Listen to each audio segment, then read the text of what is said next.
Itu kan aturan konvensi ya, ya perannya yaitu supaya dilaksanakan semua isinya itu karena UNCS itu kan merupakan kesepakatan dunia internasional yang sudah kita ratifikasi, tinggal dituangkan ke dalam berbagai peraturan perundang-undangan.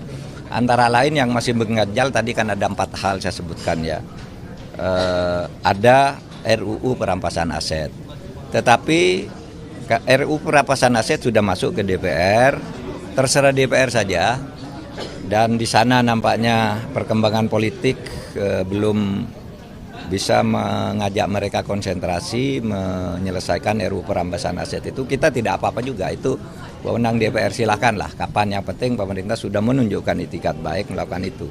Tapi tanpa undang-undang perampasan aset, sebenarnya kita selama ini sudah melakukan perampasan aset secara luar biasa juga, seperti tadi disebutkan oleh Pak Gufron, orang yang semula didakwa hanya atau ditangkap dengan terdakwa kira-kira 1 miliar atau 2 miliar, pada prakteknya vonisnya itu bisa menjadi 100 miliar lebih, lalu asetnya dirampas. Itu sudah dilakukan.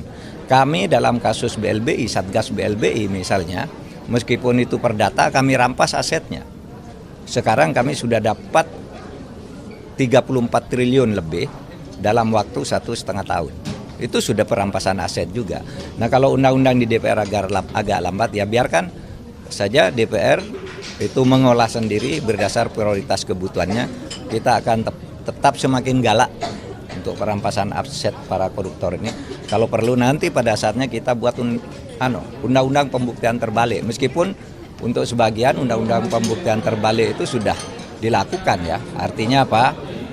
Seorang terpidana harus membuktikan harta yang lebih itu dari mana. Kalau tidak dibuktikan itu diambil. Nah, kalau kita nanti yang lebih progresif, undang-undang pembuktian terbalik itu agak awal saja sebelum di sidang pengadilan ya.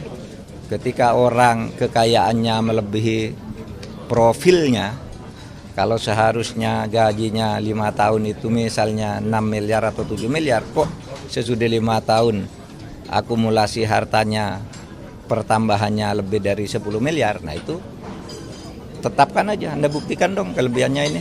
Kalau enggak kita anggap korupsi gitu aja. Nah itu di beberapa negara ada yang sudah begitu. Nah kita nanti suatu saat mungkin bisa menuju ke situ. Download Tribun X sekarang, menghadirkan lokal menjadi Indonesia.